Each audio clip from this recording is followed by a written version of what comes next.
The Lamprey Spider. David's greatest accomplishment was that he was good at something. While most people struggled to find what they were great at, David had discovered as a young man that he was an excellent custodian. He enjoyed working for Intra Inc., which was a small, but, by their own admissions, morally ambiguous company situated in the town of Hallowroots. And he was regarded by the workers within the building as the resident expert on all things that dripped, plopped, and clanked behind the fluorescently lit off-white walls. David also just so happened to have the perfect temperament for this type of job. He was the ideal mix of stoic and suicidal, and on occasion, David was known to go above and beyond the call of duty. Just one example of his tendency to do more than what was asked of him would be his solution to the pipe problem that sprang up sometime in the summer of 2009. It was on a Monday morning when David had entered the building early to work in peace. He was busy cleaning the floors of the fourth-floor toilets when a disheveled engineer walked in.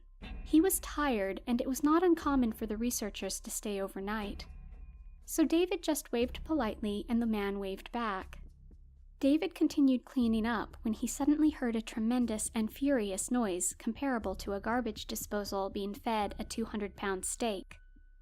It lasted only 20 seconds, which was long enough for David to realize he wasn't going mad, but too quick for David to overcome his shock and actually do something. It had come and gone with unfathomable vigor. Quite afraid, David stepped away from his bucket and walked across to the cubicle. The little indicator on the door was clearly red and marked occupied, so he leaned forward and anxiously knocked. "Hello?" he said. "Are you okay?" All of a sudden there was an audible pop, and David looked down to see the red bar flicker to green, indicating the door was unlocked. He pushed it and it swung open with a loud creak, only to reveal a perfectly clean and untouched toilet. Confused, David turned around and stared at the long row of toilets lit only by the flickering bulbs. "Hello?" he cried out once more. Is anyone here?" But there was no reply. David remained frozen for a few moments before resuming his day. And it was a peculiar day indeed.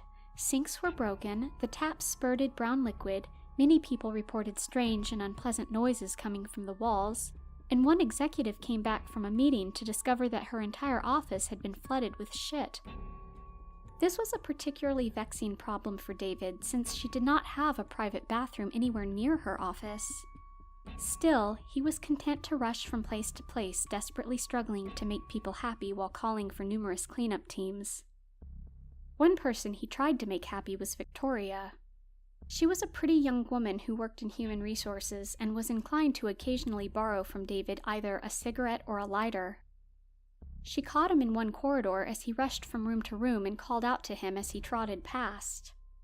"David, darling, can you help me with something?" Of course," David smiled, sweating profusely. "What's wrong?" "It's my phone," Victoria told him. "I did something really stupid and dropped it down the toilet. Only thing is, though, I didn't realize it until..." "Until after you flushed it?" David added. Victoria smiled and nodded awkwardly. "Why don't you show me which one and I'll sort it out?" David asked. Victoria thanked him and then walked him to the fourth floor's women's bathroom. Once there, she took him to a stall and popped the door open only to point and say, "It was this one. God, I feel like such an idiot." David took a deep breath and walked towards it. He asked her if anyone else had used it since, and she shook her head.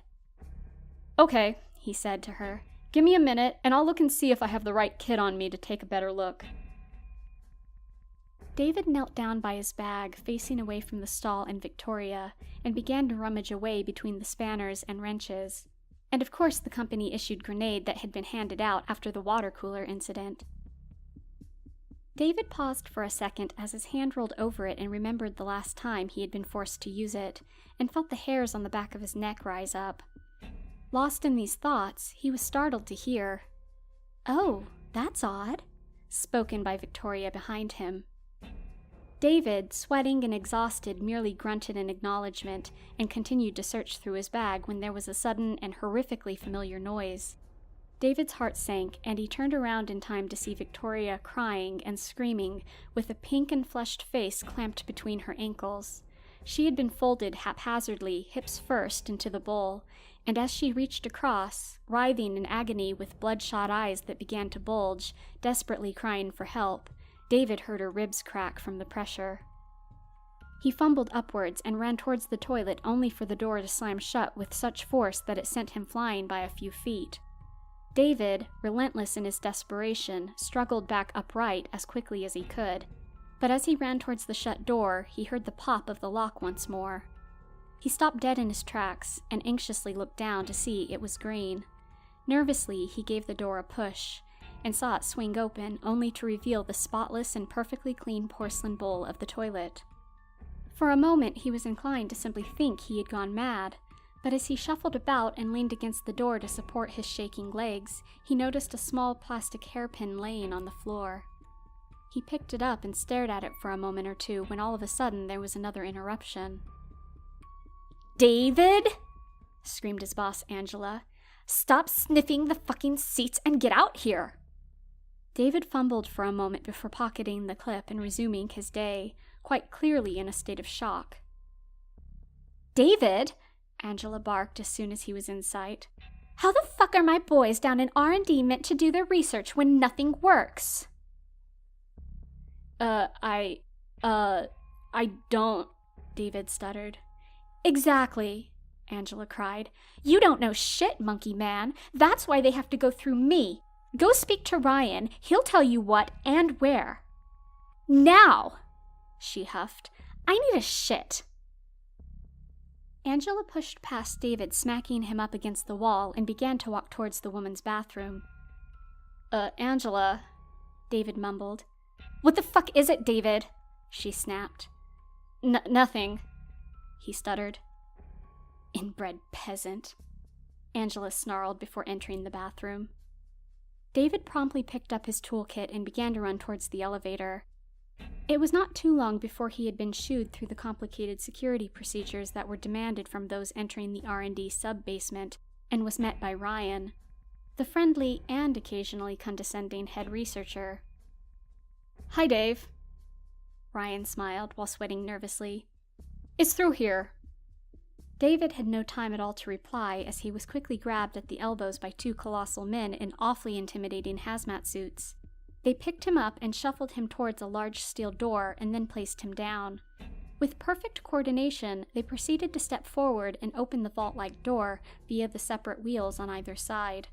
Once the ember lights had stopped flashing and the hazmat-clad men had lightly jogged away, the tremendous slab of steel and lead swung open once more.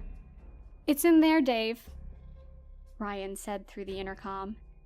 David, surprised, looked up towards the speakers on the ceiling, and then turned to notice that a large plastic sheet had been erected behind and around him, through which he could see at least a dozen researchers glaring with anticipation. "Are you sure it's still in there?" he heard one of them whisper. "Shut up!" another one cried. "Angela could be coming any second." David sighed and walked into the research sub-basement. Immediately, the automatic lights began to clank on one by one, revealing the huge underground area that housed all of the company's secrets. The first thing he noticed was that a forklift had been tipped to one side, and the enormous steel crate that it had been ferrying was smashed open upon the ground. Around it lay a large and giblet-filled pool of blood.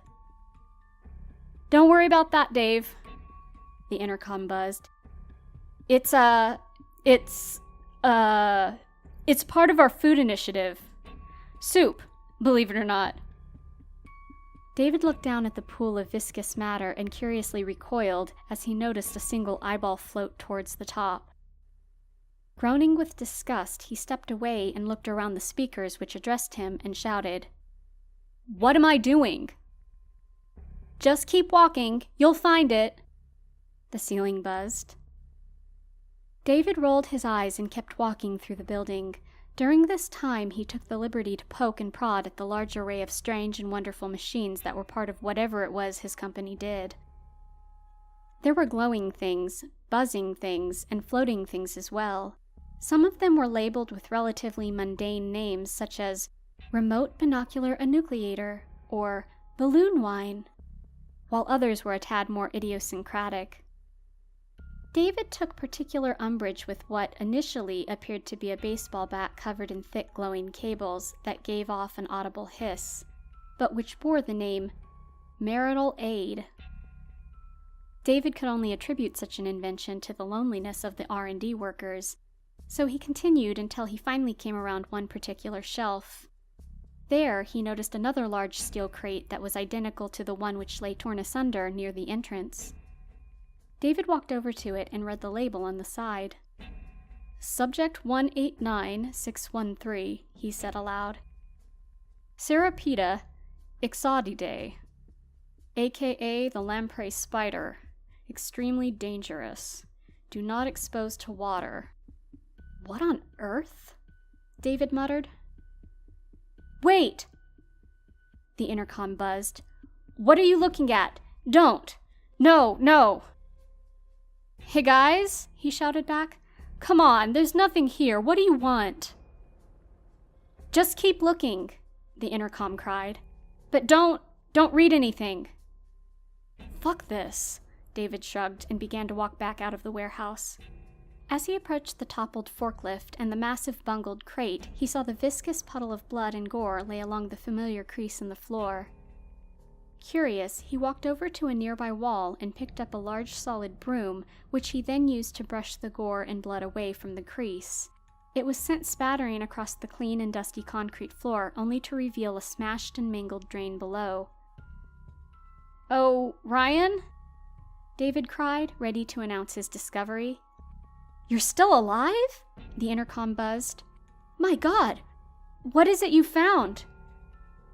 David took a deep breath and looked back towards the large steel door that had been shut covertly behind him. Nothing, David said. Didn't see nothing. Open the door, please. David then had to wait for the amber lights to flash and for the vault door to be opened once more. Ryan was already standing there shaking with anticipation and fear. You saw nothing? Ryan cried. Seriously? David shook his head and watched as the dozen scientists from behind the plastic screen began to whisper furiously and grow agitated. Ryan bit his finger and stared off into the distance. What will Angela say? He muttered to himself. Can I go now? David asked. Ryan was distracted and quite clearly afraid. Can I go? David repeated. Ryan glanced up and nodded. Yes, he said. Yes. Just, shit. If Angela asks, tell her you didn't find me, okay? Okay, David nodded. Oh, and David? Ryan asked in a whisper. Where would be a good place to hide? From Angela? David paused for a moment before answering. Bathroom stall. Oh, thank you so much, Dave, Ryan said, slapping David against the arm. Oh, thank you. David then smiled and left the quarantine. He thought for a moment about the young Victoria and could not help but wince with regret. The company had frequently been compared to a meat grinder, but he still struggled to just accept her disappearance. Before he had a chance to press the button so that he might resume his thankless job, he stopped the elevator doors and proceeded to find Ryan. David knew to look in the bathroom near the engineer's offices, and after popping his head around the corner of one of the doors, he knew he had found Ryan when he heard him crying quietly in one of the toilets. Before David called out to him, he proceeded to open his toolkit and removed from it the small hand grenade. Ryan? David called out. Is that you? Do you hear anything? It's me. And no, I haven't. Ryan stuttered. Why? Have you? Has Angela been asking about me? No, David answered. Then why the fuck are you here, Dave? Ryan hissed. You're going to give me away. Please, just leave me be. Wait. Oh, what's that? That's strange. Ah, shit, David cried before kicking the door open. Ryan was not as fortunate as Victoria, who had experienced a, relatively speaking, comfier fold along the waist. David could hear Ryan struggle to breathe and scream from below the toilet water, while his back and ass poked awkwardly up from out of the bowl. David knew he didn't have long, so he quickly pulled the pin on the grenade and slipped it into the waistband of Ryan's trousers. "What's that?" Ryan bubbled from below, while David leapt haphazardly from the stall. Once again the door slammed shut and was locked from within, and David could hear the snapping of Ryan's spine as he was sucked into the building's pipes. For a moment, things were tremendously quiet until, suddenly, there was a muted thump, followed by a thunderous and bellowing noise from every toilet in the bathroom. David was thrown back with surprise as he watched each toilet spew out a colossal and violent explosion of shit and water. There was a moment of realization for David, who remembered that the company took care of the town's sewage system in its entirety, and that there would probably be terrible consequences for the people just a mile or two away. David cringed at this thought, but took comfort in the idea that it would be difficult for anyone to connect it to him. Besides, he thought, the last time something got loose, it cost the town a football stadium, so he dismissed any lingering guilt. Just before he readied himself to leave, though, he decided to take a closer look at what was left of Ryan. He forced the door open only to reveal a blood-splattered mess of brains, viscera, and sausage-link intestines strewn across the walls and toilet. At David's feet was Ryan's shit-splattered ribcage with a lung slumping out, which David pushed away with his feet before inspecting the toilet. He looked down the bowl and saw a brown, muddy mess of arthropod legs, not too dissimilar to what happens when you stamp on a fat spider, although he was positive there was more of the thing tucked away elsewhere. David chalked the job, along with any bigger worries for the town, up to the following day as he heard the alarm go off, signaling the end of the day. Tired and relieved, David left to go home.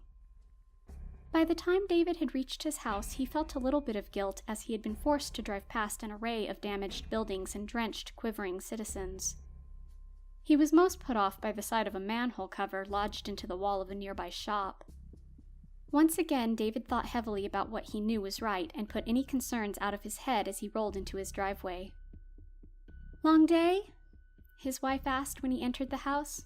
"Nah," he replied. "Kinda quiet, actually." "Better than last Monday?" she asked. "Aye," he answered. "Although I had to use my grenade again, so that's another deduction from this month's check." "Oh, that's a shame," his wife cooed. "At least there weren't any fucking clowns this time," David sighed as he sat down on his sofa, turned on the television, and thumbed the hair clip he had kept with him all day.